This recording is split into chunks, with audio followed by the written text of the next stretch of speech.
Nah, tadi kita sudah bahas tentang Origen, ya, memang sedikit sulit interpretasinya.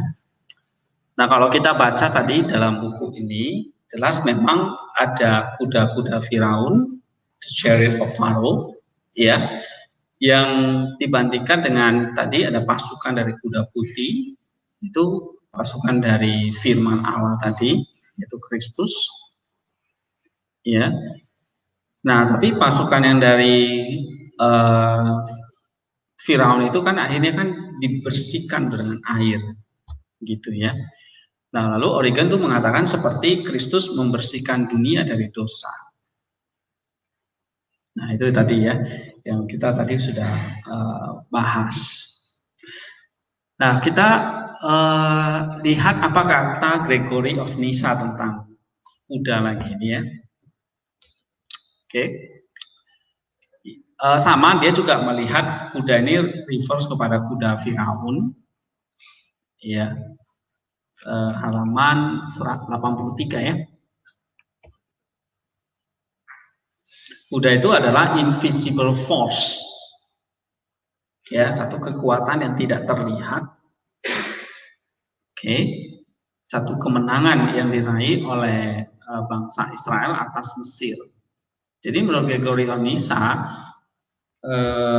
di sini kalau kita diumpamakan seperti kudaku di dalam kereta-keretanya Firaun, ini adalah satu kemenangan atas bangsa Mesir.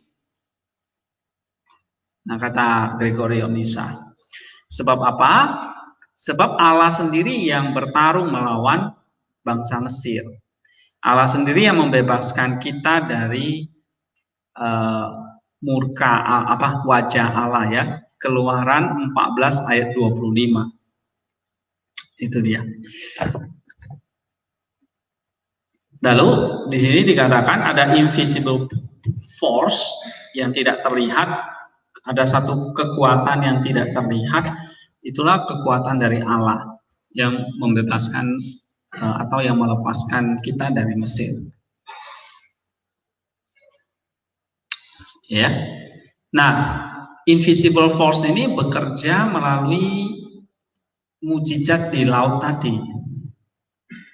Ya, dan di dalam teks itu disebut kuda tadi.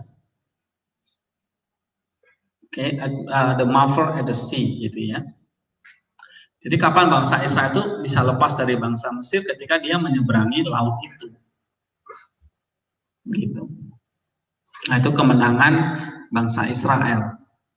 Jadi di balik itu ada satu invisible force. Jadi kata kuda itu menurut Gregory of Nyssa itu menunjuk kepada satu kekuatan yang tidak terlihat yang membebaskan bangsa Israel itu dari perbudakan. Berarti membebaskan manusia itu dari dosa. Nah, itu kata kuda itu masuknya di situ.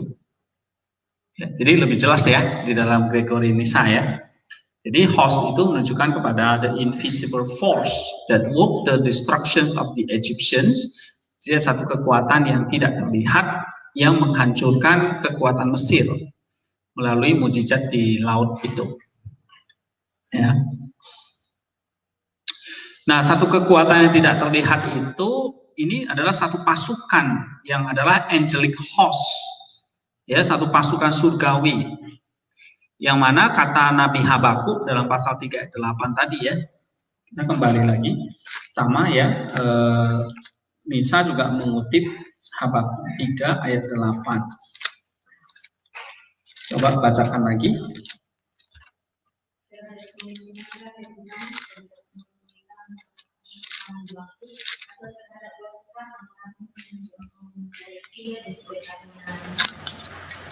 Iya.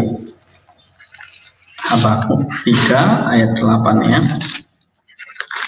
Nah, di sini dikatakan you will mount upon your horses and your cavalry is salvation. Ya, jadi ada satu cavalry atau satu pasukan, itu pasukan adalah the angelic host, yaitu pasukan keselamatan. Ya. Jadi Habakuk 3 ayat 8 ini teks yang penting ya dalam konteks kitab Kidung Agung tadi. Jadi di situ terhadap sungai-sungai lain, ya Tuhan, terhadap sungai-sungai kah murkamu bangkit, atau terhadap lautkah amarahmu sehingga engkau mengendarai kuda dan kereta kemenanganmu. Jadi yang mengendarai ini di sini siapa? Yaitu angelic host itu, pasukan surgawi itu, yang juga mengendarai kuda dan kereta kemenangan atau kereta keselamatan. Ya, nah seperti kata Origen tadi, kayak ada peperangan antara kuda atau keretanya Firaun dengan keretanya tentara surga. Ya, jadi bukan hanya Firaun aja yang punya kereta atau pasukan kuda, tapi juga gods.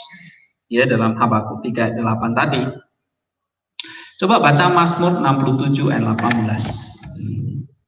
Ya, Mazmur 67 ayat 18.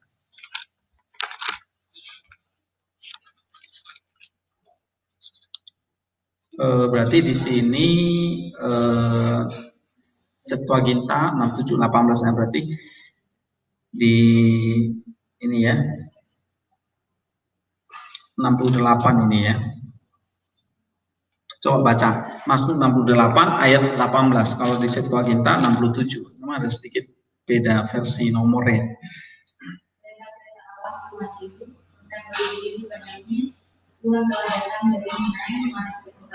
Iya. Nah, di sini ada angelic host, kereta pasukan Allah ya, pasukan kudanya Allah.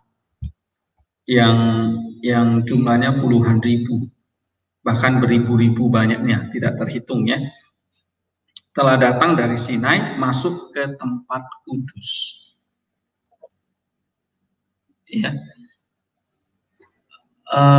Lalu kita lihat lagi di sini kitab Dua Raja-Raja lagi ya kan.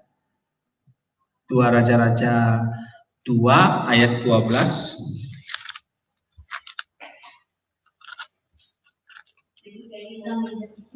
Maka berkatalah dia, Bapakku, kereta Israel dan orang-orangnya yang berkuda, kemudian tidak dipilihnya lagi. Lalu dilukiskannya pakaiannya dan dibaikannya menjadi pakaian. Iya. Nah, ini kata Nisa, ini juga menceritakan satu kuasa, satu power ya, invisible force yang mengambil Nabi Elisa dari bumi ke satu realm ya, katakanlah satu ether realm, satu ya, kalau di sini disebut ether realm ya, artinya kayak ke satu alam, satu ya, Alkitab menjelaskan itu Firdaus gitulah ya. Nah, oleh pasukan kuda lagi gitu ya, chariot of Israel and horsemen gitu. Apa kalau kita terjemahkan ethereum itu, kalau menurut Nisa di sini ini menunjukkan satu kosmos, yaitu elemen kelima ya. Oke. Ya, kayak surga gitu, tapi bukan surga gitu. Satu kosmos yang kalau menurut Aristotle itu fifth element gitu. Lalu kita lihat juga Zakaria 1 ayat 8 dan 10. Ya, Zakaria 1 ayat 8 dan 10. Dari malam aku mendapat suatu penglihatan, tampak seorang pemuda yang berbayar. Dia sedang berdiri di antara orang muda yang di dalam rumah. Dan belakangnya ada kuda-kuda yang merah, merah jambu dan putih. Maka aku bertanya, apakah arti semuanya ini, ya Tuanku? Lalu malaikat yang berbicara dengan aku itu menjawab, aku ini akan memperlihatkan kepadamu apa arti semuanya ini. Orang yang berdiri di antara pohon-pohon murah itu mulai berbicara katanya, inilah mereka semua yang diutus Tuhan untuk mempelajari. Ya, kata Nisa, ini adalah kuda-kuda seperti this cars the man who stood in the midst of the two mountains. Ya. Oke, nah kita lihat lagi. Lalu ada Kalvari, ya, pasukan yang miliknya Allah, yang memang penguasa alam semesta ini, ya. Lalu sisi lain kita melihat ada Nabi Elia, ya, yang diangkat, ya. Kemudian ada koloni yang mendiami bumi ini, ya. Misalnya tadi di dalam Zakaria, ya, kuda-kuda merah yang merah jambu dan putih. Apakah arti semua ini ya Tuanku? Lalu malaikat berbicara dengan aku, menjawab, memperlihatkan kepadamu apa sebenarnya. Orang yang berdiri di antara pohon-pohon murad ini mulai berbicara, katanya inilah mereka semua yang diutus Tuhan untuk menjelajahi bumi.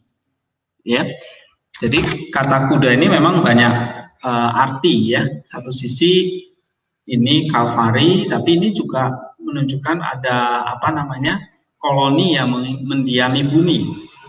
Tapi ini juga menunjukkan kepada the yoke to the chariot, ya. Atau ini juga seperti cook yang dalam Matius tadi, ya. Ini juga bisa menunjukkan pada salvation of humanity and another that drawn to forces of the Egyptian. Tapi juga menunjukkan kepada tadi keselamatan manusia tadi, yaitu ada satu kekuatan yang mengalahkan Mesir. Ya, nah jadi ada beberapa pengertian kuda di sini, ya, atau spiritual meaning dari kuda itu. Nah, sekarang kita lihat kata Nisa. I have likened you, ya, my close one, to my horse among the chariots of Pharaoh. Ya, dia katakan di sini ada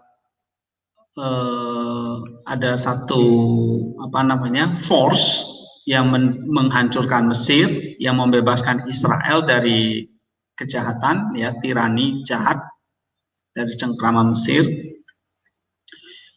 Terus dia katakan langsung aja di sini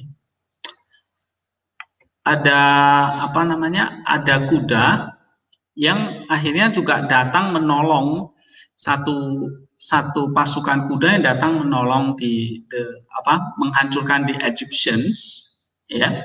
Tapi sisi lain ada kuk yang memang harus ditanggung, ya. Ada kuk yang memang harus ditanggung, dan itu menunjuk kepada satu penyaliban Kristus, ya, di situ.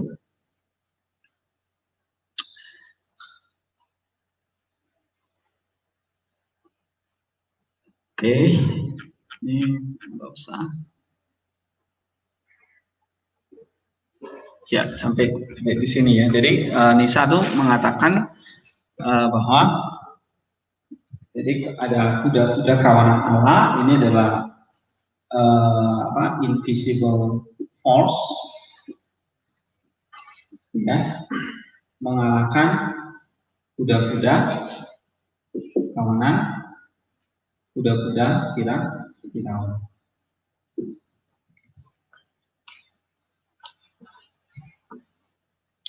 Ya.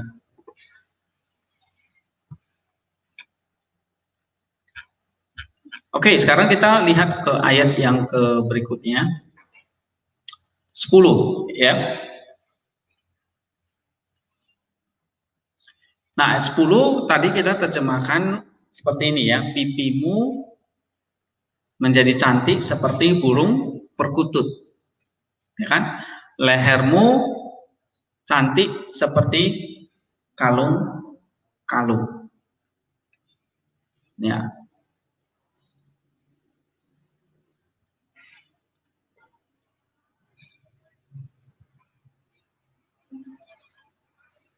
Ya, jadi ada kata pipi, burung perkutut, lalu leher, dan kalung-kalung.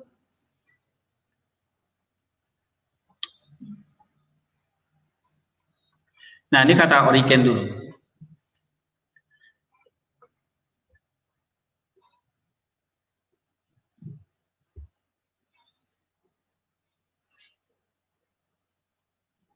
Nah, dia mengatakan bahwa kecantikan dari pipi ini menunjukkan adalah pipinya mempelai perempuan, dia bilang.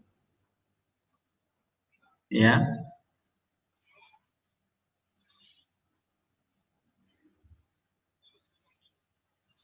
Oke. Nah, the beauty of her cheek is dibandingkan kecantikan dari pipinya itu dibandingkan seperti burung perkutut, ya.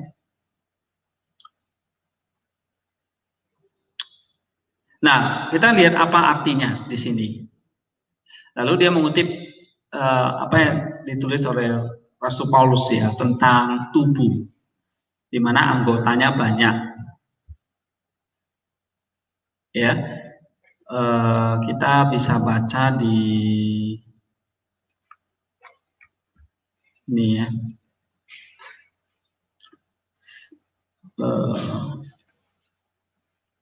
Coba buka 1 Korintus 12 ayat 14 sampai 18. 1 Korintus 12 ayat 14 sampai 18. Juga tidak terdiri dari satu anggota, tapi ada sebanyak anggota. Andai kata kaki berkata, karena aku bukan tangan, aku tidak termasuk tubuh. Jadi benarkah ia tidak termasuk tubuh? Dan andai kata telinga berkata, karena aku bukan mata, aku tidak termasuk tubuh. Jadi benarkah ia tidak termasuk tubuh? Andai kata tubuh seluruhnya adalah mata, di manakah pendengaran? Andai kata seluruhnya adalah telinga, di manakah fungsinya? Tetapi Allah telah memberikan kepada anggota masing-masing secara khusus suatu tempat pada tubuh seperti yang dikehendaki. Oke. Nah, ini adalah cerita tentang tubuh, yaitu Kristus sebagai kepala dan kita sebagai membernya, anggota-anggota tubuh. Misalnya coba kita lihat di dalam Efesus lagi, Efesus 5 ayat 21 sampai 27. Ya.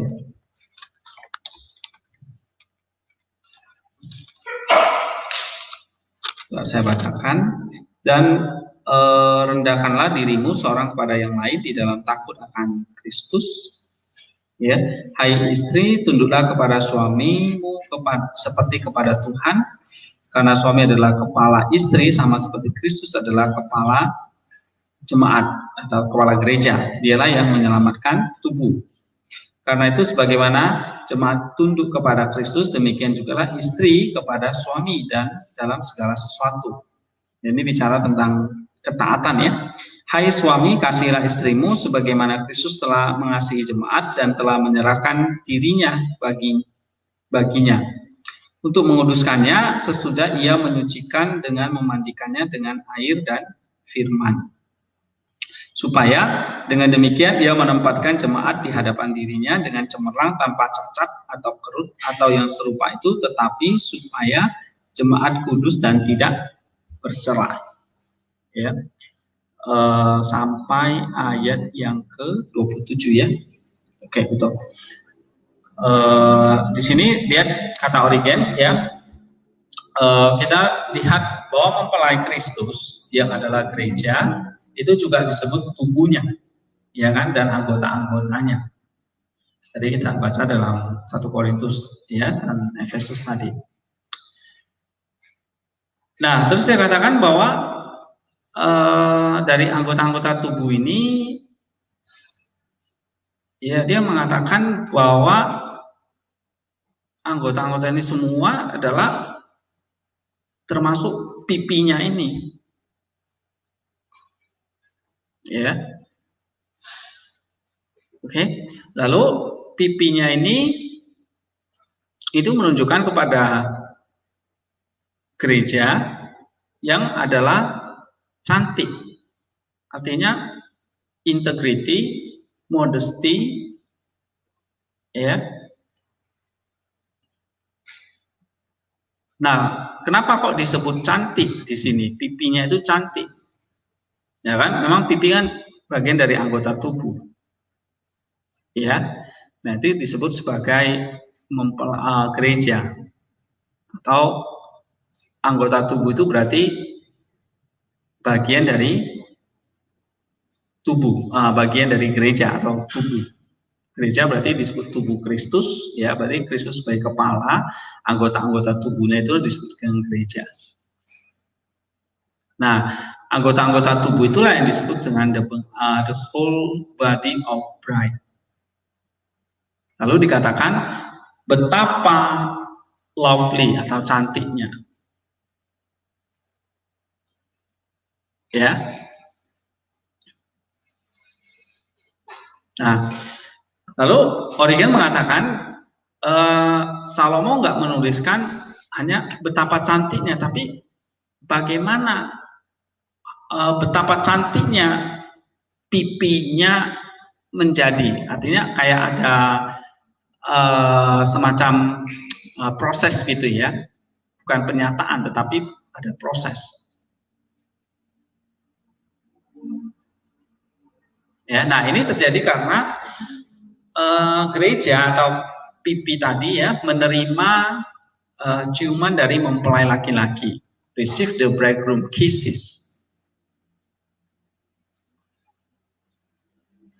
Ya, nah yang dulu kalau dia berbicara melalui para nabi, sekarang dia datang sendiri untuk membersihkan gerejanya dari air tadi, ya. Lalu membuat pipi itu jadi bersih, ya. Pipinya menjadi lovely. Nah ini berarti ini adalah satu kecantikan karena mempelai laki-laki itu. Ya, jadi kalau misalnya dikatakan di sini pipimu menjadi cantik, ini berarti gereja Kristus itu memang disucikan oleh Kristus sebagai mempelai laki-laki. Ya, dalam Efesus 5 ada hubungan Kristus dengan jemaat atau gereja. Ya, berarti kayak pipi yang menjadi cantik karena ciuman dari mempelai laki-laki, dalam hal ini Kristus. Nah ini kata Origen, ya.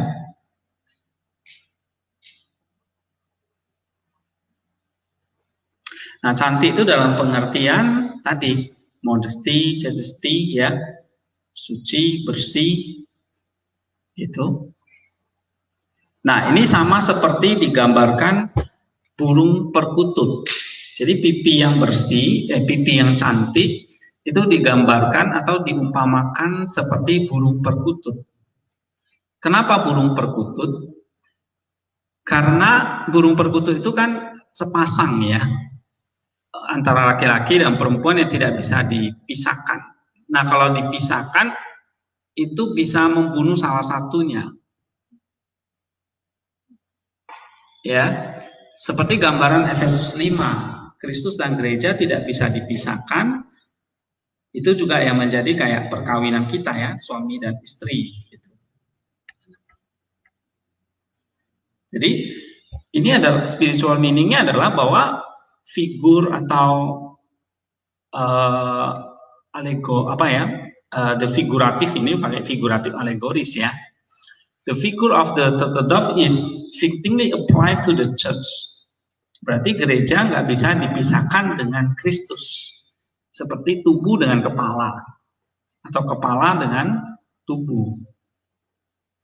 Nah ini kan yang akhirnya menjadi gambaran pernikahan Kristen kan. Ya. Nah, itu gambaran burung perkutut. Dia katakan, the figure of turtle dove is thus fittingly applied to the church, either because he knows no union with any other of the Christ. Jadi tidak ada lagi yang bisa menjadi pasangan dari pipi itu selain yang mempelai laki-laki. Jadi pipi kita itu udah milik mempelai laki-laki. Ya, jangan sampai dicium orang lain gitu. Oke.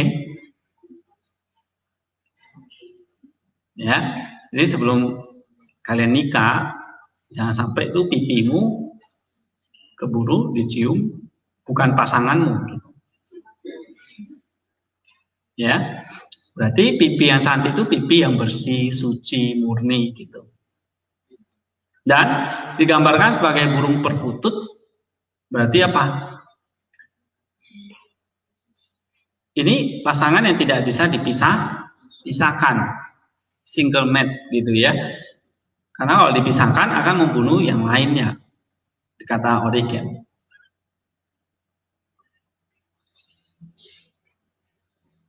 Oke, nah itu tentang burung perkutut. Nah, kita lanjutkan lagi. Lalu kan bukan hanya ini ya, bukan masalah pipi aja. Lalu yang ketujuh, lehermu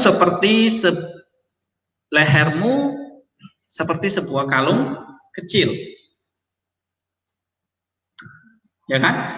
Lehermu seperti sebuah kalung kecil. Nah, jadi ada kata kalung, ada kata leher. Ini apa lagi? Ini figuratif, alegoris lagi. Berarti ada spiritual meaning-nya. Ya.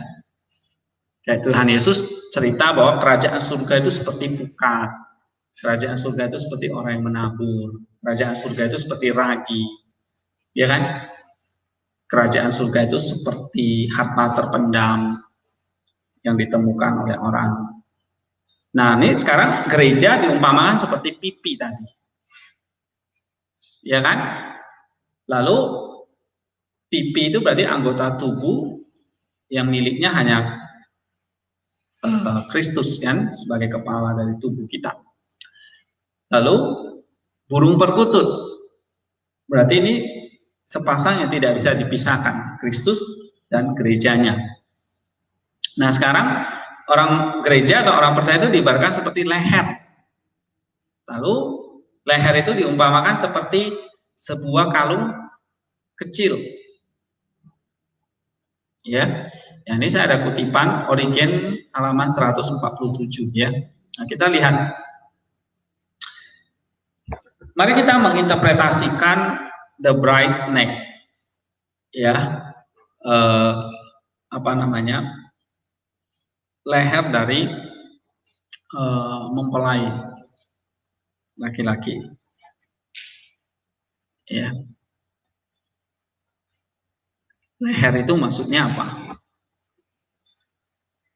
Leher, pipi. Tapi sekarang coba kita imagine leher kita, leher ini. Leher ini berarti tafsiran dari Origen itu tempat untuk meletakkan kuk. Ya kan? Coba baca Matius 11 ya itu ya. Ayat yang ke-29.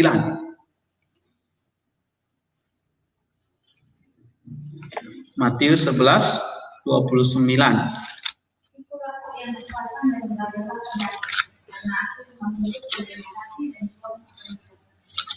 Iya, jadi kata leher ini menunjukkan satu ketaatan mempelai laki-laki itu. The obedience of Christ.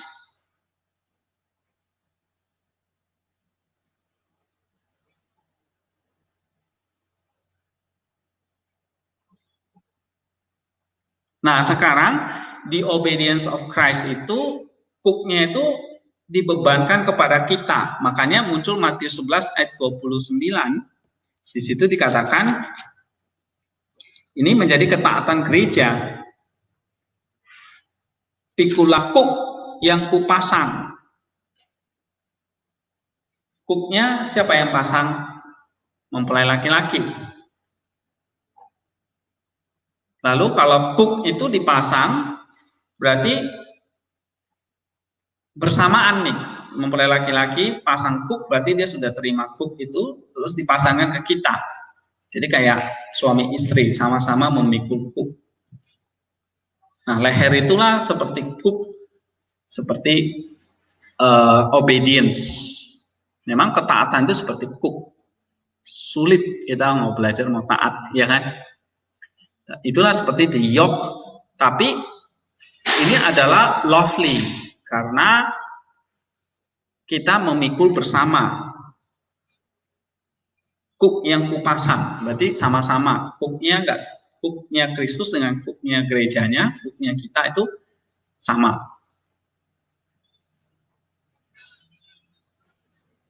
Ya, the obedience of faith has now made beautiful and fair. Nah, tadi kan bahwa ketaatan dari iman kita membuat kita menjadi cantik dan fair, ya, menjadi cantik lah.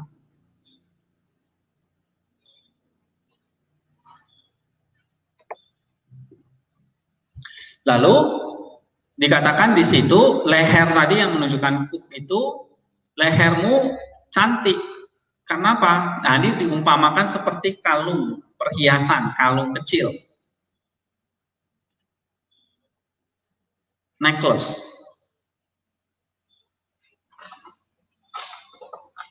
Apa artinya necklace di sini? Kalung-kalung di sini. Nah, kalau kita tahu kalung-kalung itu kan terdiri dari untayan apa ya? Untayan permata ya, atau emas ya, gitu. Yang lalu dikalungkan ke dalam leher kita. Oke, nah dia katakan, he has compared the bride's neck to the ornament that usually placed on the back of the neck and on the front of it. Artinya di sini untayan-untayan itulah, kalung-kalung itulah untayan-untayan the subjection and obedience. Ya, subjection and obedience are called the neck. Leher itulah yang disebut sebagai subjection, artinya submit, taat. Tapi ketaatan kita itu cantik karena diperkalungkan kalung-kalung tadi. Jadi membuat kita itu jadi beautiful. Lehernya cantik karena ada kalungnya. Artinya apa? Kalung itu menunjukkan the yoke tadi yang dikalungkan ke leher kita. Jadi neck, leher itu adalah ketaatan kita. Nah, untuk menjalankan ketaatan itulah Tuhan kasih yoke of Christ, kuknya Kristus tadi. Nah, itulah menunjukkan satu ketaatan iman di dalam Kristus. The obedience of faith in Him. Jadi sekali lagi ya, supaya kita ngerti, the subjection atau obedience, ketaatan, itulah yang disebut dengan leher. Ya, lalu leher itu kan diumpamakan seperti tadi apa? Kalung-kalung. Yang kalung itu kan dikuntaikan kan, dipakaikan ke leher. Berarti itu menunjukkan bahwa ada kuk yang dipasang kepada kita. Itulah kuk Kristus, itulah ketaatan tadi. Jadi kuk itu lambang dari apa? Ketaatan. Itulah kalung tadi. Mengapa? Karena Kristus sendiri kan sudah menunjukkan ketaatannya sampai mati, dia bilang. Ya, ini untuk menggantikan ketidaktaatan Adam, dia bilang. Yang karena ketidaktaatan Adam membuat kita menjadi semua orang berdosa, sekarang digantikan oleh ketaatan Kristus yang menggantikan akhirnya semua manusia menjadi taat atau dibenarkan, gitu ya. Many shall be made just, gitu. Sehingga the adornment and necklace of the church, ya, perhiasan atau kalung dari gereja itu adalah ketaatan kepada Kristus. The obedience of Christ. Ya, jadi ketaatan Kristus itulah yang disebut sebagai kalung dari gereja. Leher itu siapa? Kita. Kalungnya siapa? Kristus. Kalungnya itu adalah kalung ketaatan. Maka kita juga harus punya ketaatan itu. So the neck of the church, ya, maka leher, neck tadi leher, yaitu gerejanya, itu adalah ketaatannya. Ya, dibuat menjadi seperti Kristus, taat ketaatannya itu. So his obedience is the necklace of the neck, kata Origen. Maka ketaatan Kristus itu adalah kalung dari lehernya. Lehernya siapa? Kita, gerejanya. Kalungnya adalah Kristus. Akhirnya yang mempercantik kita. Ya kan, kalau kalian pakai kalung kan jadi tambah indah kan?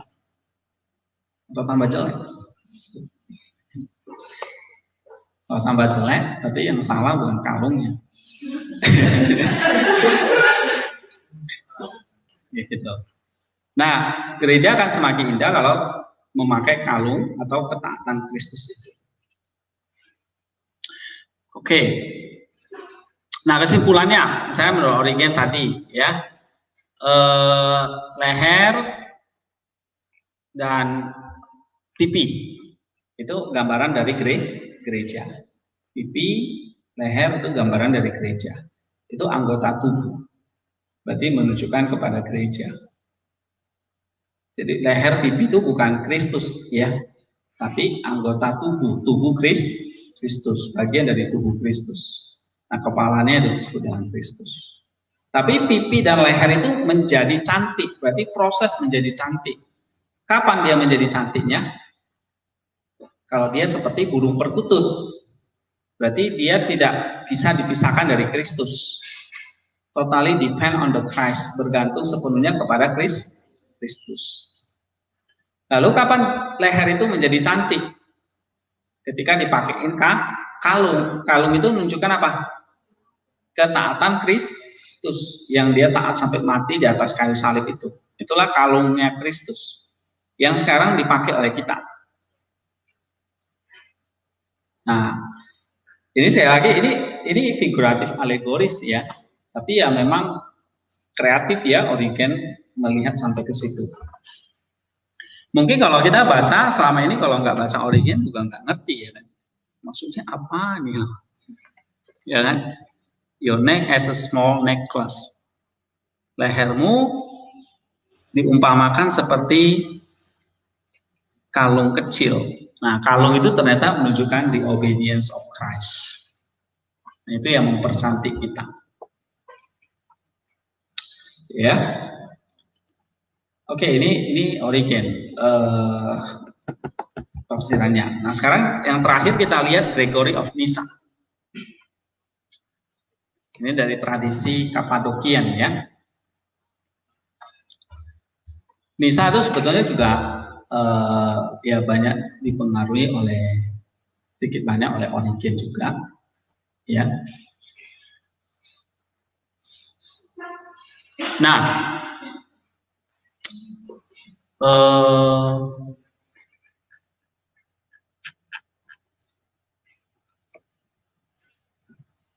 tentang cheek, pipi, turtle dove, made beautiful by purity. Tadi kan Origen juga mengatakan purity-nya, beautiful-nya itu karena tadi kekudusan tadi ya, kemurnian tadi.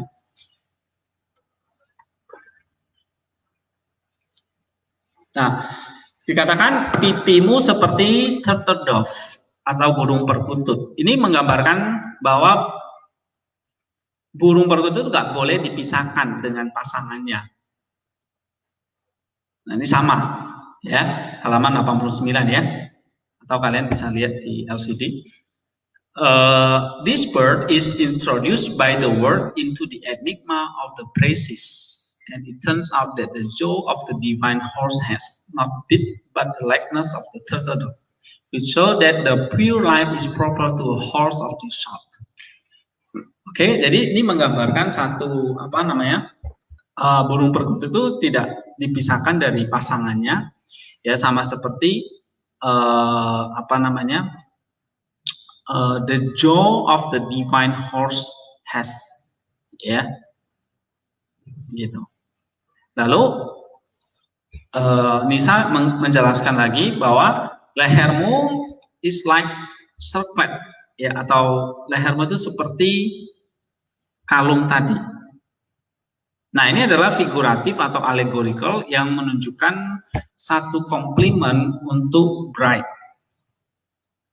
He contribute a compliment for the bride. Ya. Nah, dia memuji leher, ya, that is bent in the shape of a curve. Oke. Nah, ini artinya bahwa kalung leher yang dipercantik oleh kalung tadi, ya, ini juga berarti ada sesuatu yang apa namanya, yang membuat leher itu menjadi lebih indah, ya, dengan perhiasan-perhiasan tadi. Nah, tentu dia menjelaskan bahwa kalung itu bentuknya lingkaran, kan, circle. Oke.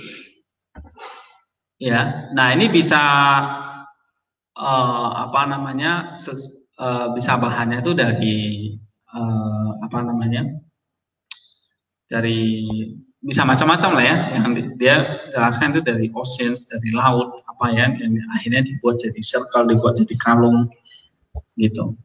Oke. Kalau kita langsung ini aja di sini. Nah,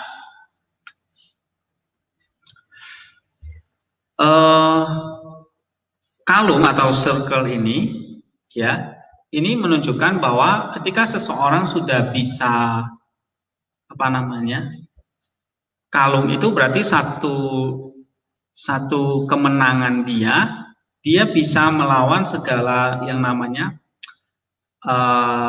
mencapai yang namanya inner calm, repose, ya, menang atas evil, arrogance, anger, oke, atau yang disebut dengan gelombang patience.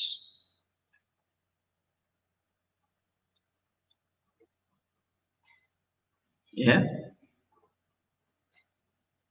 Nah, Nisa menjelaskan kalung atau tadi kalung yang lingkar itu berarti dia menunjukkan adorn your neck with purity, membuat lehermu menjadi purity of life, semakin murni dengan lingkaran mutiara, ya.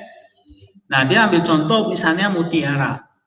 Mutiara-mutiara yang diambil dari oceans, dari laut itu kan sudah harus melewati proses apa namanya, melepaskan mutiara itu dari cangkangnya, kan, gitu.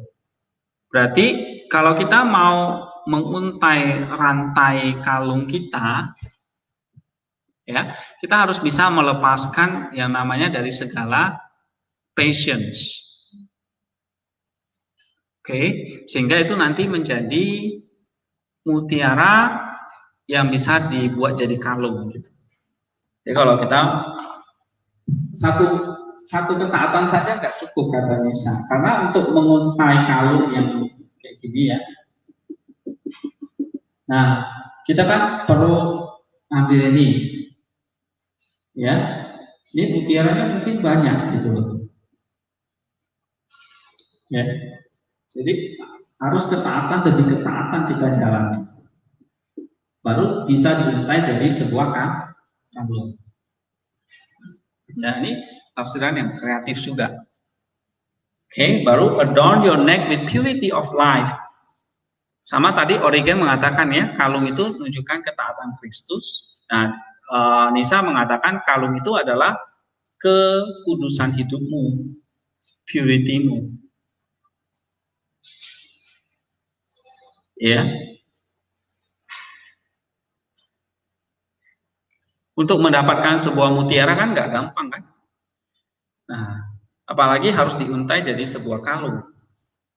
Gitu. Nah, akhirnya ketika itu terjadi, maka itu menjadi golden soft color that shines about the neck. Akhirnya leher kita jadi bersinar, glitter, apa ya, memancarkan apa, glit itu apa namanya, sinar-sinar itu, ya. Nah, pada akhirnya dalam Amsal 1 ayat 9, kamu akan menerima a crown of beauty, Coba kita buka Amsal 1 ayat 9.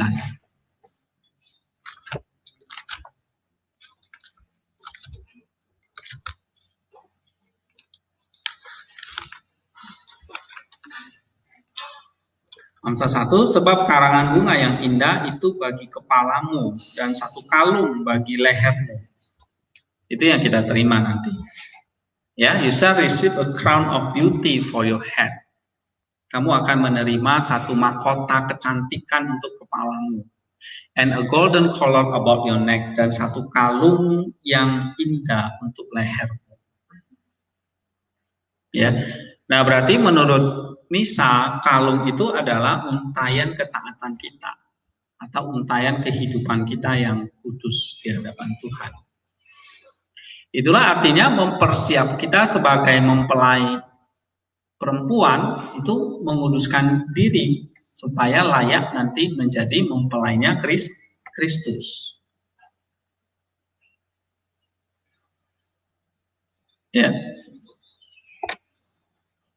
So, lihat di sini, the beauty of the soul has already been likened to the mare. Ya, jadi keindahan jiwa itu dihubungkan tadi ke kuda betina. Kuda betina itulah tadi apa? Pasukan angelic host, ya, invisible power tadi, invisible force, kuda betina tadi yang menghancurkan apa? Kuda Mesir, kuda-kuda Firaun, gitu. Ya kan? Ya akhirnya kuda-kuda Firaun itu binasa di dalam air. Nah, berarti memang kita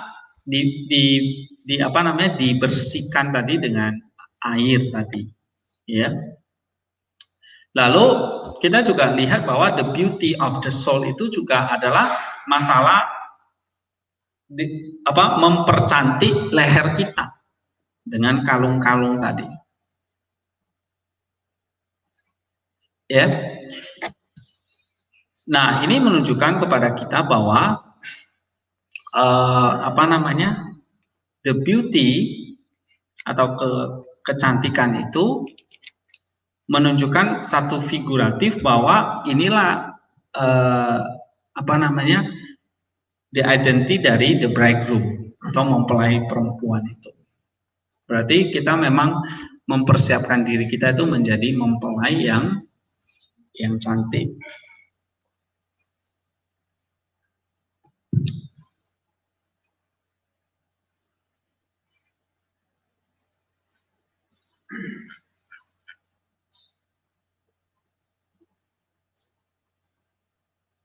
Oke. Nah, itu level yang kedua. Ya. Nah, kita sudah bahas 2 ayat hari ini. Tentu dari 2 bahan ini kita bisa dapat gambaran doktrinnya atau konsep teologisnya. Nah, misalnya kita bisa menggambarkan bahwa umat Allah itu atau gereja itu digambarkan sebagai apa? Nah, ini kalian ketik di sini nanti. Gereja itu digambarkan seperti pertama, the mare, kuda betina. Lalu yang kedua, pipi, ya. Lalu yang ketiga, leher. Nah, ketiganya ini berbicara tentang masalah apa? Tadi kuda berbicara masalah kemenangan pasukan Allah melawan pasukan Mesir. Ini salvation, kemenangan Kristus, ya kan? Baru setelah kemenangan Kristus itu kita diajarkan untuk apa? Memikul kuk itu, ya, necklace itu. Lalu kalau kata Nisa tadi,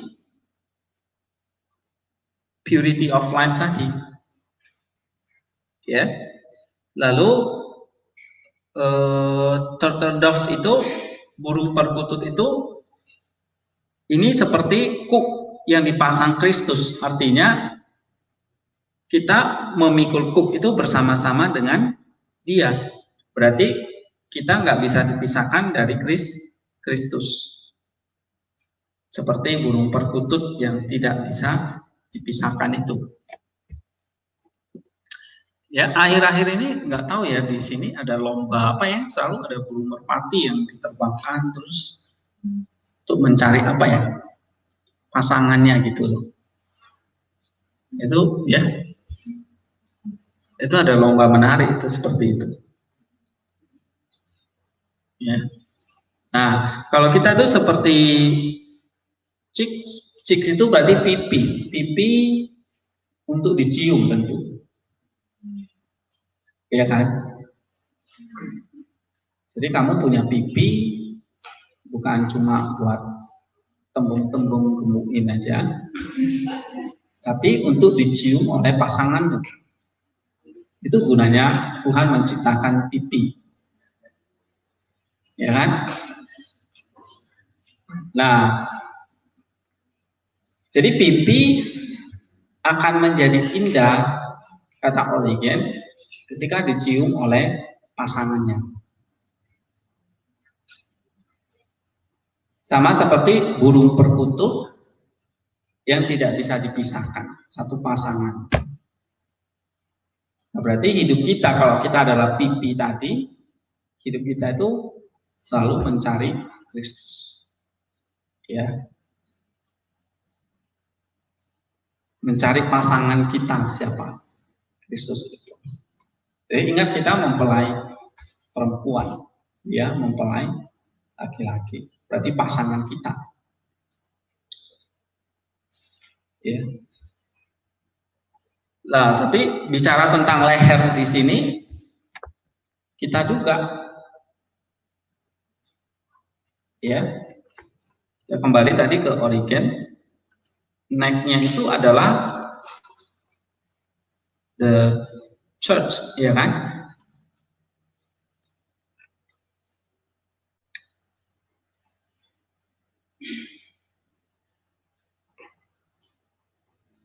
Ini dikatakan kita, subjections and obedience are called the neck. The neck receive the yoke of Christ. Jadi kalau kita tuh terima seperti kuk itu kan dipasang di mana? Di leher kan? Nah, berarti kita menerima kuknya Kristus, berarti itu ketaatan. Seperti Kristus sudah taat. Lalu Nisa mengatakan itu necklace, itu kalung, berarti itu adalah ketaatan hidup kita yang akhirnya diuntai satu-satu. Nanti di akhir kehidupan itu menjadi sebuah kalung, sebuah mahkota untuk kita. Ya, dalam Amsal 1 ayat berapa tadi? Iya. Hah?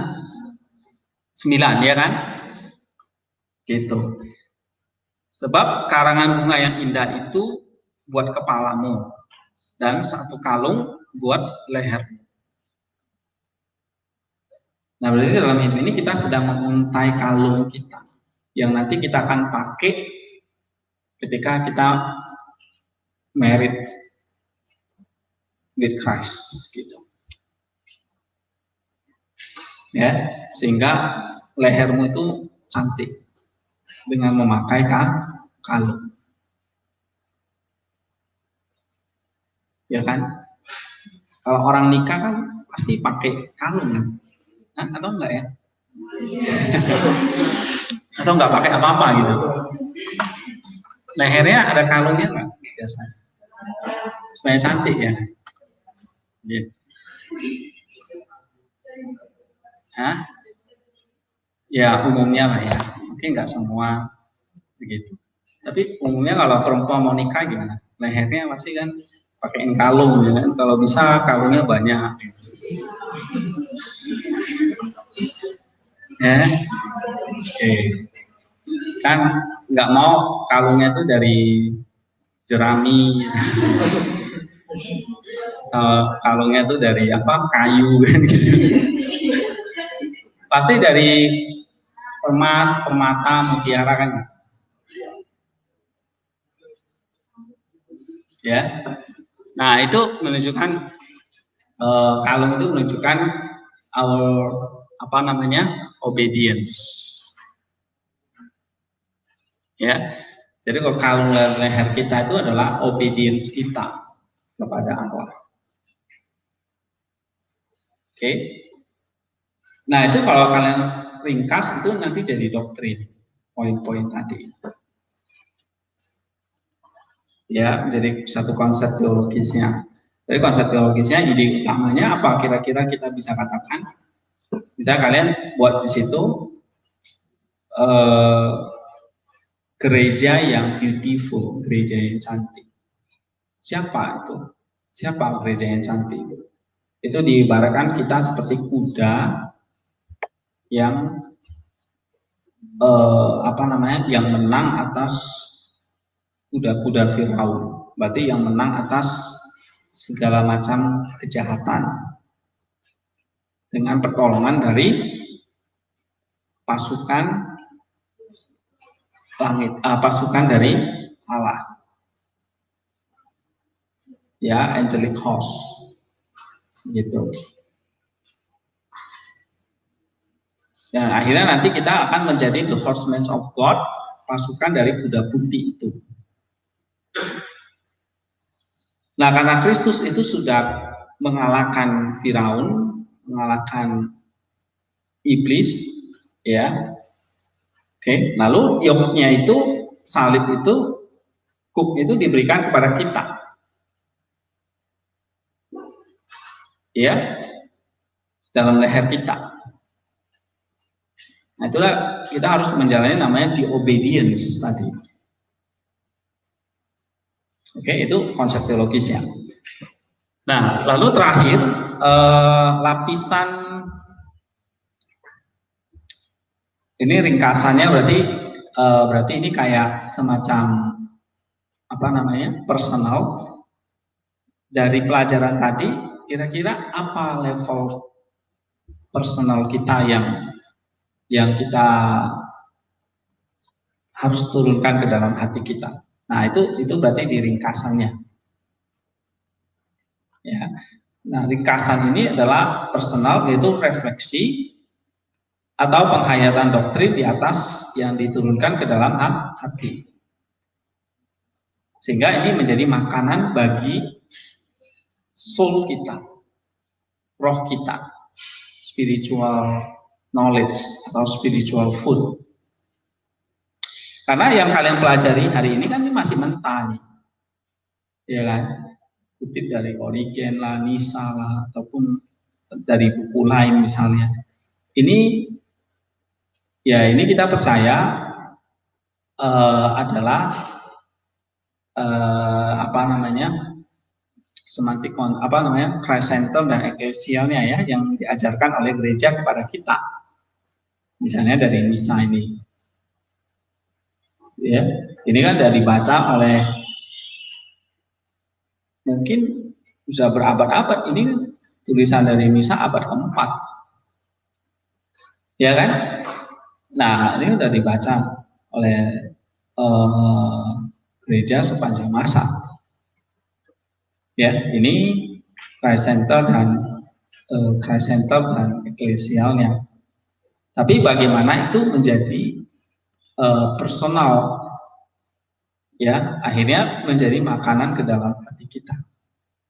Ya, untuk reproof, correction, dan instruction, itu sekali lagi. Oke, nah kira-kira apa koreksi kita? Koreksi untuk spirit kita.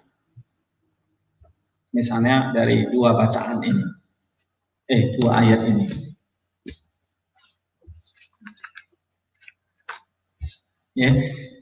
Nah, kalau saya diingatkan lagi bahwa kita itu adalah mempelainya Kristus. Saya diibaratkan seperti pipinya Kristus, tertedaf burung perkutut yang nggak bisa dilepaskan dari Kristus. Lalu leher yang berarti sama-sama menanggung bebannya Kristus, ya kan? Lalu kalung ini bahwa menunjukkan bahwa kita tuh diibaratkan seperti kalung yang digantung pada leher kita. Berarti ini menunjukkan kita harus menguntai kalung kita masing-masing. Artinya kita mempersiapkan diri untuk Kristus mempercantik diri kita. Ya kan, kalung itu kan fungsinya untuk memperindah leher kita kan. Berarti untuk memperindah gereja, memperindah hidup kita sendiri. Nah, kata Origen, necklace itu, kalung itu adalah ketaatan Kristus. Berarti seperti yuk tadi, kita harus taat seperti Kristus itu. Nah, berarti ringkasannya, personalnya, bagaimana saya mempercantik diri saya? Ya, dengan kata lain, mempersiapkan diri saya supaya waktu nanti saya menjadi mempelai perempuan itu menikah itu saya udah cantik gitu, pakai kalung ya, pakai perhiasan gitu, lalu pipimu dicium ya kan oleh pasanganmu. Emang kamu menikah terus kamu tidak mau dicium oleh pasanganmu? Enggak kan? Didiamin aja. Enggak kan? Gitu. Nah, artinya dalam kehidupan kita bagaimana kita mempercantik diri kita, yaitu dengan ketaatan. Ya kan? Nah, itu ketaatan seperti apa? Mengoreksi apa ini? Oh ya, selama ini misalnya saya tidak taat dengan ini. Wah, kalung saya ternyata udah jelek nih. Ya. Kalung saya udah berkarat nih. Mesti cepat-cepat dibersihin gitu. Ya kan? Saya lagi pakai kalung yang udah berkarat nih. Jadi ketaatan saya mesti diperbaiki nih. Nah, gitu. Nah, itu koreksinya. Ya. Instruksinya apa? Instruksinya apa? Misalnya mendidik kita apa dalam kebenaran. Misalnya ini hidup kita itu berarti seperti sebuah mempersiapkan diri kita untuk menjadi mempelai Kristus yang cantik. Nah, misalnya gitu kan. Nah, itu bisa. Lalu apa langkah terakhirnya adalah moralnya. Good works-nya apa yang kita mesti kerjakan? Ya tadi menjalankan ketaatan itu. Ya. Apa misalnya ketaatan apa yang kita mesti, yang selama ini kita sudah lemah gitu ya.